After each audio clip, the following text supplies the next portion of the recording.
Ladies and gentlemen, what it do? I am your host, Young Bo Ease, and I would like to welcome you to the show. You are now tuned into Knicks and Dimes. Man, the fun continues, man. 9 out of 13. Improved to a record of 34 and 42, man. Uh, Still on the outs as far as that playing situation goes. 11 seed, still there's a lot of stuff that would have to go down as far as us getting into that 10th spot to compete for a playing position. Um, we got to count on Atlanta losing a couple of games and the Hornets losing even more games than we would need Atlanta to lose for us to really slide into that spot if we want a chance at the play-in.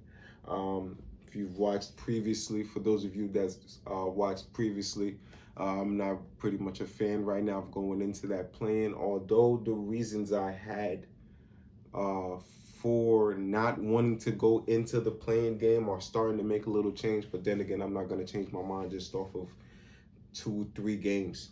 All right, so but this was a good game, man, through and through. 104-109 against the Chicago Bulls, man.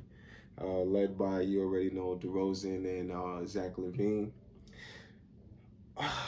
Almost slipped up, man, but we uh, held it together, man, and we've been seeing that a little bit more recently, especially, and that's a good look, especially seeing as how we blew so many games, before we actually started this most recent run of having 9 out of 13. So the team continues to show good signs and all that stuff. So I'll give you more of that breakdown, but you already know how we're going to start it off first.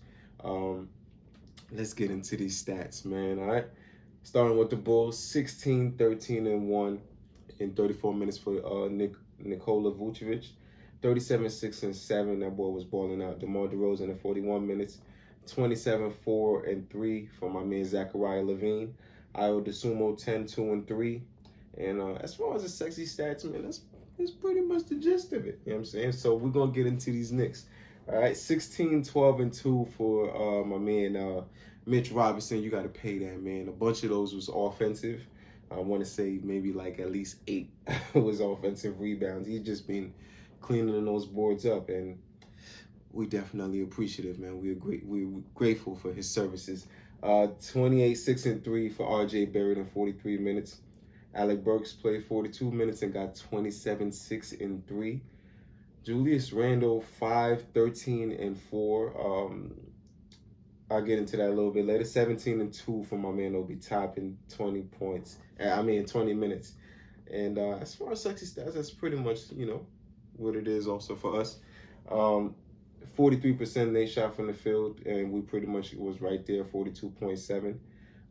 Not that much going on from the three-point line today for either team. 26% for them and 34 for us. We shot 12 for 35, and they shot 6 for 23.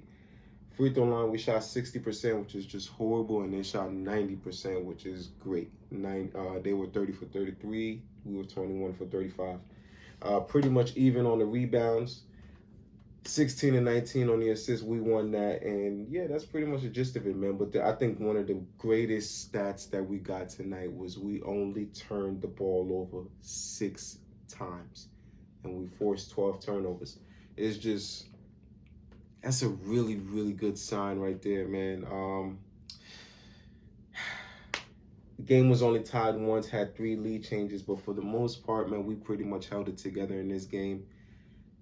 Can't be disappointed with the guys at all.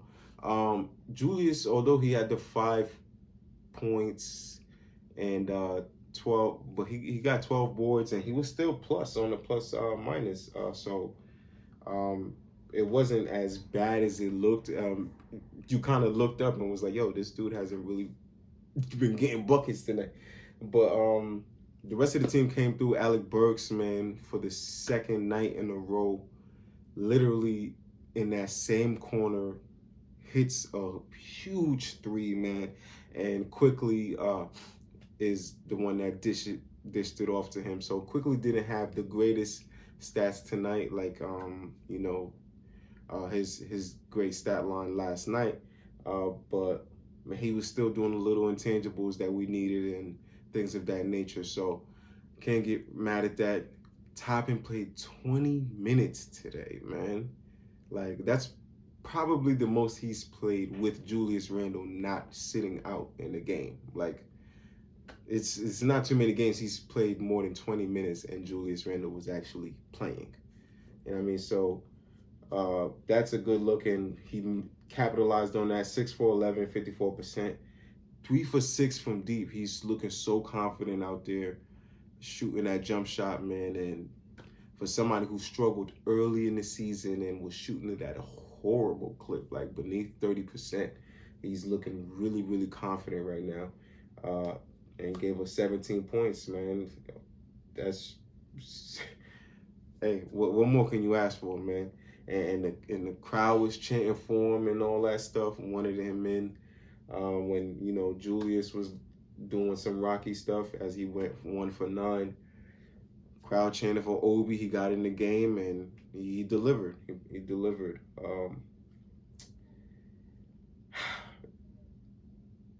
The downer of this game is with everything going on. And I just, before I even get into that, I want to give a shout out to RJ Barrett, because although his shot, like it wasn't the greatest, he shot 10 for 24. He got 28 points.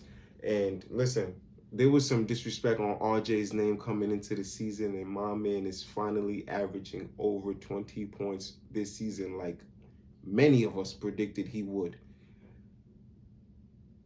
You gotta, like, this man is an all-star, and next year is going to be even more. I got him averaging at least 23 points, 24 points.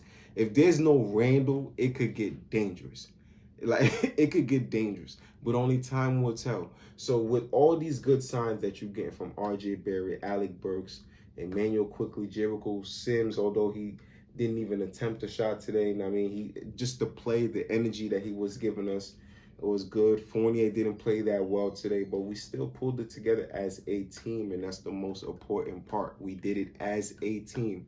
Now, to win a good game against a good team as although they I believe lost 4 out of their last they only won 4 out of their last 14, if I'm not mistaken, something around there. To get a good win as a team like this, for our star to get the rebound as the buzzer is going off and launches the ball and starts walking directly to the locker room and can't celebrate with the team when we just got great team win against a great team in the Eastern Conference. Like, this continuous toxic ass energy is beyond me now. Like, it's but if he scored 30 to help us win this game, it would be all smiles. He would have probably been there dapping up DeRozan and Zach LaVine and this, that, and the third. But because, Obi, they were chanting for Obi when you weren't playing your best basketball and you only scored 5 points, we still got to win. You went straight to the locker room. Like, that is toxic. So toxic. Like, why wouldn't you just be there and celebrate with your team? Like, I said it before, I don't care how great he plays for the rest of the season. I don't want him on this team. If we can really, really get rid of this dude, I'm all for it. I'm so ready to see what life is like in average. It's like, just move on with Obi starting. I don't care if we win 10 games with Obi starting next year. Like, just get this dude off the team. I won't have any regrets of having him off this team, even if we win only 10 games next season. I won't have not one regret, because this is just toxic. And the thing is, I already know we would win more than 10 games, because when Obi is on the floor starting with these other guys, we just play so much quicker. We got pace. We move around. The ball is moving. We get mad assists. You know what I'm saying? So I ain't even tripping. That's why I could say something like that. But we second to last in pace, and I wonder why. I wonder why. And then stuff like this, we actually get great wins. You don't want to celebrate with the team. You headed to the locker room. Like, I don't get it. That's the one downfall of this game. That's the one downfall of this game. Literally, you got nothing else bad to say. Like, all right, Fournier didn't shoot that good. Like, those stuff happens. That happens. We didn't shoot great at the line. It happens. Like, literally all the other negatives, it's stuff that you could just brush off. And we should be able to brush off in a win like this. Like, we should just forget they even happened. But that right there, you can't even celebrate with your squad.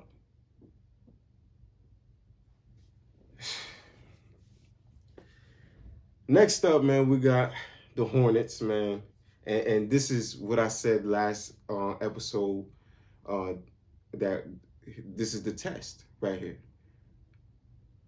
A couple of games that we played ago, I believe 2 games ago, I believe our second matchup with the Hornets, where they killed us. Obi played 17 minutes and had a good game. Julius didn't have such a good game. Then Obi played 40 minutes the second time with no Julius, and we killed them at their house. Now let's see how we match up against the Hornets.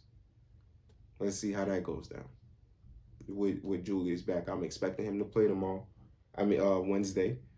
And then after that, we got the Cavs.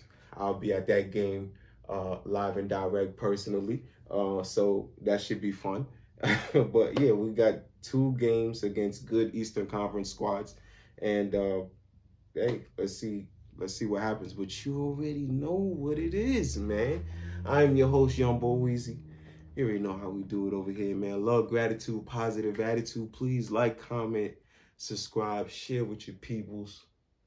All right, and I'll catch you on the next one after that Hornets game and give y'all my breakdown Wednesday night. All right, catch you on the next one.